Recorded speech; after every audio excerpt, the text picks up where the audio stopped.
तो लेकिन ये क्या एक मिथ है कि जीडीपी के टर्म्स में इंडिया 4th नंबर में है? तो क्या एक्चुअली इंडिया 4th नंबर में है? आइए जानते हैं। जीडीपी क्या है? ये जीडीपी आपने इस टर्म को न्यूज़पेपर के हेडलाइंस में देखा होगा, न्यूज़ चैनल्स में सुना होगा, जो आपके फोन में न्यूज़ के एप्लीकेशन होते हैं, अगर आपने उस एप्लीकेशन को इंस्टॉल किया है तो बहुत बार जीडीपी के बारे में वहां भी आपने पढ़ा होगा, लेकिन इसका मतलब बहुत कम लोग जानते हैं। नमस्कार, माय नेम इज संदीप भोगल और इस वीडियो में मैं जीडीपी का ऑपरेशन करने वाला हूं, माने कि जीडीपी के बारे में सब कुछ बताऊंगा। 3 पार्ट में ये वीडियो डिवाइडेड है। पहला कि जीडीपी क्या है, और दूसरा जीडीपी इंडिया की पोजीशन वर्ल्ड में जीडीपी के टर्म्स में क्या है और उसका क्या सिग्निफिकेंस है, और तीसरा और मोस्ट इंपॉर्टेंट, क्या वाकई ही जीडीपी एक सही तरीका है इकोनॉमी के ग्रोथ को कैलकुलेट करने के लिए। आइए समझते हैं सबसे पहले जीडीपी का मतलब क्या है। जीडीपी का मतलब है, as you know, gross domestic product. ये उसका फुल फॉर्म है, ये मतलब नहीं है, ये उसका फुल फॉर्म है। उसका मतलब होता है market value of final goods and services produced in an economy in a particular year। अब इसका मतलब अगर बहुत सरल भाषा में समझें कि एक कंट्री में जितने के भी गुड्स एंड सर्विसेज प्रोड्यूस होते हैं एक साल में, उसको हम जीडीपी कहते हैं। तो यहां पे इस जीडीपी के डेफिनेशन में जो मैंने आपको पहले बताया, 3 इंपॉर्टेंट कीवर्ड है। पहला, मार्केट वैल्यू। मार्केट वैल्यू मतलब जिस वैल्यू में प्रोडक्ट मार्केट में बिकते हैं। दूसरा, final goods and services. Final goods and services अगर हम समझें तो वो फाइनल गुड्स वो गुड्स होते हैं जो अल्टीमेटली कंज्यूमर कंज्यूम करता है। मतलब final good can not be used as a raw material to produce something else. मतलब अगर एक कार की बात करें तो कार एक फाइनल प्रोडक्ट है, लेकिन कार के टायर की बात करें तो वो टायर जो है वो फाइनल प्रोडक्ट नहीं है, बिकॉज जो टायर है वो कार को बनाने के लिए काम आया है एज अ रॉ मटेरियल, इसीलिए उसको इंटरमीडिएट गुड्स कहते हैं हम।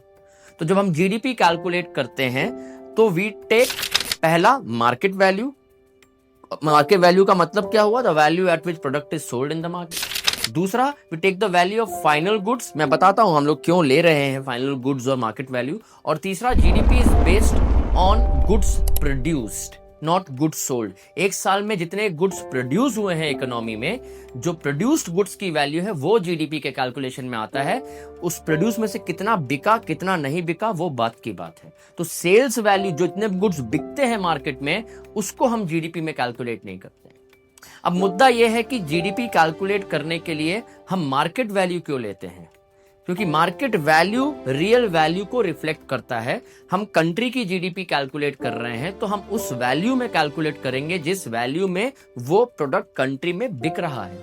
अगर एक आइसक्रीम बिकती है प्रोड्यूस होकर के, तो वो भी एक जीडीपी के वैल्यू में, उस आइसक्रीम का भी वैल्यू जरूर इंक्लूडेड है, लेकिन जिस प्राइस में आइसक्रीम प्रोड्यूस हुई है वो नहीं, बट जिस प्राइस में हम और आप उसको खरीद रहे हैं वो value, because that is the actual value जो इकोनॉमी को इंपैक्ट कर रहा है। इकोनॉमी में हम उसको खरीद रहे हैं।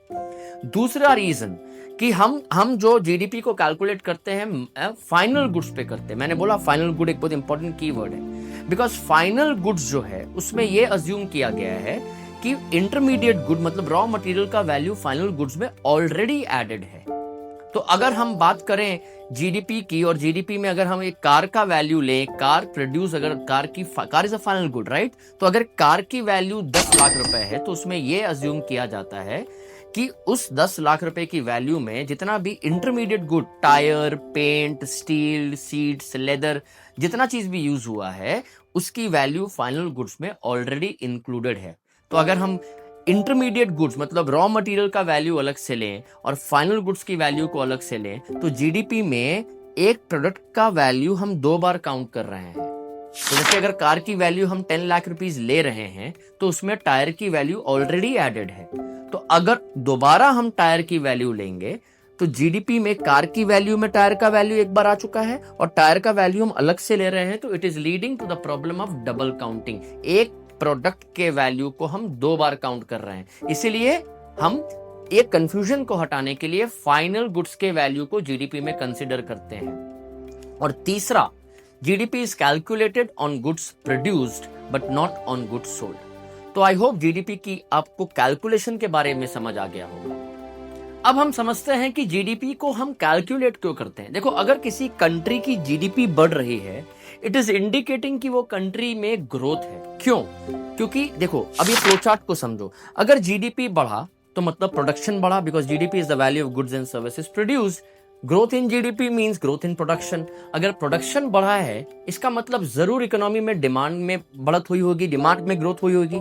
अब डिमांड क्यों बढ़ रहा है? बिकॉज लोगों ने पैसा कमाया है। और पैसा क्यों कमाया होगा? बिकॉज उनको बिजनेस में प्रॉफिट हो रहा होगा, या जिस कंपनी में वो काम करते हैं वो कंपनी उनको ज्यादा सैलरी दे रही होगी। तो सिंपल सी बात है कि जीडीपी का बढ़ना ज्यादा पैसा को इंडिकेट करती है, मोर मनी ग्रोथ को इंडिकेट करती है। इसीलिए हम जीडीपी से ग्रोथ को ही मेजर करते हैं, राइट? अब अगर इंडिया की पोजीशन की बात की जाए, कुछ साल पहले इंडिया ने यूके को ओवरटेक किया था इन टर्म्स ऑफ जीडीपी, और कुछ महीने पहले इंडिया ने जापान को ओवरटेक करके India has become the 4th largest economy in the world. अब फर्स्ट में अगर देखा जाए तो यूएस है। US is approximately $30 trillion economy. US की जीडीपी $30 ट्रिलियन है। मतलब यूएस में कितने के गुड्स एंड सर्विसेज प्रोड्यूस होते हैं? $30 ट्रिलियन। ट्रिलियन का मतलब 12 जीरो। अगर हम चाइना की बात करें, जो सेकंड लार्जेस्ट इकोनॉमी है, इज क्लोज टू $20 ट्रिलियन, और ये लेटेस्ट डेटा के हिसाब से मैं बता रहा हूं। और थर्ड नंबर में जर्मनी है अराउंड $4.8 ट्रिलियन, और फोर्थ में इंडिया है अराउंड $4.2 ट्रिलियन। तो अगर देखा जाए जीडीपी के हिसाब से इंडिया वर्ल्ड में चौथे नंबर पे आता है, जो कि बहुत ही गर्व की बात है। हम लोग ग्रेजुअली आगे बढ़ रहे हैं, जीडीपी हमारी बढ़ रही है, क्योंकि ऑब्वियसली लोग यहाँ ज्यादा पैसा कमा रहे हैं, ज्यादा खर्च कर रहे हैं, डिमांड बढ़ रहा है, प्रोडक्शन बढ़ रहा है। तो अगर जीडीपी के टर्म्स में बात करें तो इंडिया 4th लार्जेस्ट है, और इंडिया में बहुत इन्वेस्टमेंट इसके कारण आ रही है। किसी भी कंट्री को किसी कंट्री में इन्वेस्ट करना हो, अगर मान लो जापान को इंडिया में इन्वेस्ट करना हो, तो जापान सबसे पहले इंडिया के जीडीपी के ग्रोथ को देखेगी, बिकॉज जीडीपी का ग्रोथ आपके रियल टर्म्स में, रियल सेंस में ग्रोथ को बताता है। तो लेकिन ये क्या एक मिथ है कि जीडीपी के टर्म्स में इंडिया 4th नंबर में है? तो क्या एक्चुअली इंडिया 4th नंबर में है? आइए जानते हैं। इस चीज को जानने के लिए आप सबसे पहले समझते हैं the concept of per capita GDP. क्या है per capita GDP? Per capita का मतलब होता है पर head. GDP per capita is GDP पर हेड। मतलब जब हम टोटल जीडीपी को उस कंट्री के पॉपुलेशन से डिवाइड कर देते हैं तो हमें पर कैपिटा जीडीपी मिल जाता है। सिंपल सी बात है। अगर बहुत ही बेसिक टर्म्स में समझें कि अगर पूरे जीडीपी को, वैसे इंडिया की जीडीपी अराउंड $4.2 ट्रिलियन है, अगर हम हर एक इंसान को इक्वल अमाउंट दे कंट्री में, है ना, तो हर एक इंसान के हाथ में कितना पैसा आएगा उसको हम पर कैपिटा जीडीपी कहते हैं। अब कहने को तो इंडिया की जीडीपी के टर्म्स में वर्ल्ड में पोजीशन 4th है। इंडिया ने जापान को अभी ओवरटेक किया कुछ दिन पहले, लेकिन अगर हम समझें तो ये डेटा जो है इंडिया की पर कैपिटा जीडीपी के हिसाब से इंडिया 136th पोजीशन में आता है वर्ल्ड में। तो अगर हम जीडीपी की सच्चाई को समझें तो कुछ और ही अब समझ में आ रहा है कि पर कैपिटा जीडीपी, जो कि एक स्टैंडर्ड ऑफ लिविंग को डिनोट करती है, जो ये बताती है कि ऑन एन एवरेज एक आदमी के हाथ में उस कंट्री में कितना पैसा है, उस डेटा के हिसाब से इंडिया की रैंकिंग 136th है। पर कैपिटा जीडीपी अगर इंडिया में देखा जाए तो डॉलर्स के टर्म में अराउंड $2,900 है। और अगर हम फर्स्ट, सेकंड, थर्ड की बात करें पर कैपिटा जीडीपी में, ये वो कंट्रीज हैं जो टॉप 10 में जीडीपी के टर्म्स में नहीं आती हैं। लग्जमबर्ग करके एक छोटी सी कंट्री है वेस्टर्न यूरोप में, जो पर कैपिटा जीडीपी के बेसिस पे नंबर 1 है, और उसकी पर कैपिटा जीडीपी है $1,41,000 अप्रोक्सीमेटली। और इंडिया की मैंने कितनी कहा? अराउंड $2,900। वर्ल्ड में सेकंड नंबर जो है वो स्विट्जरलैंड है, अराउंड $1,11,000 या $1,12,000 के आसपास है, इसके बीच में कहीं फिगर है। और अगर तीसरे नंबर में देखा जाए, आयरलैंड आता है जो $1,07,000 के आसपास है जीडीपी। तो आप अगर समझो, ये पर कैपिटा जीडीपी जो है, ये पूरा खेल इसने पलटी कर दिया है। इसका मतलब ये है कि इंडिया अभी भी काफी पीछे है। क्योंकि पॉपुलेशन इतनी ज्यादा है तो एक आदमी के हिस्से में बहुत कम पैसा आता है। एक मैं सिंपल एग्जांपल अगर आपको दे के समझाऊं कि अगर एक पिज्जा है जिसके 10 पीसेस हो सकते हैं और अगर 10 इंसान उस पिज्जा को खाएंगे तो एक आदमी के हाथ में, एक इंसान के हाथ में एक पिज्जा का ट्रायंगल लगेगा, राइट। अगर उसी पिज्जा को हम 20 आदमी को खिलाएंगे तो एक आदमी के हिस्से में सिर्फ आधा पिज्जा आएगा, and so on and so for. जैसे जैसे लोग बढ़ते जाएंगे तो वो पिज्जा जो है हर एक इंसान को कम मिलता जाएगा। कुछ ऐसा ही अभी इंडिया की हालत है कि इंडिया के पास पिज्जा तो उतने ही है जितना शायद जापान के पास है या जितना यूके के पास है, लेकिन अगर देखा जाए तो जापान में पिज्जा खाने वाले बहुत कम है क्योंकि पॉपुलेशन ज्यादा नहीं है। सेम यूके के साथ भी है, लेकिन इंडिया के पास भी अगर उतना ही पिज्जा अवेलेबल है जितना जापान और यूके के पास है, बट खाने वाले बहुत ज्यादा है, तो यहाँ मारा मारी ज्यादा है, जिसके चलते इंडिया को एक्चुअली अभी बहुत आगे बढ़ना है। तो मैं आपको बताऊं कि कुछ दिन पहले मेरी एक आंट आई थी यूके से, तो हमारी इसी बात में बहस हो रही थी और उन्होंने मुझे एक बार में चुप कर दिया कि बेटा आप इतना ठीक है, आप इकोनॉमिक्स के प्रोफेसर जरूर हो, लेकिन आप पर कैपिटा जीडीपी के हिसाब से देखो तो यूके बहुत आगे है। तो उस समय जो है मैं एक्चुअली कुछ नहीं बोल पाया क्योंकि वो सही थे। अब अगर हम समझें कि इंडिया जीडीपी के टर्म्स में नंबर 4 में जरूर है, लेकिन पर कैपिटा जीडीपी के नंबर के टर्म्स के हिसाब से इंडिया अभी बहुत पीछे है।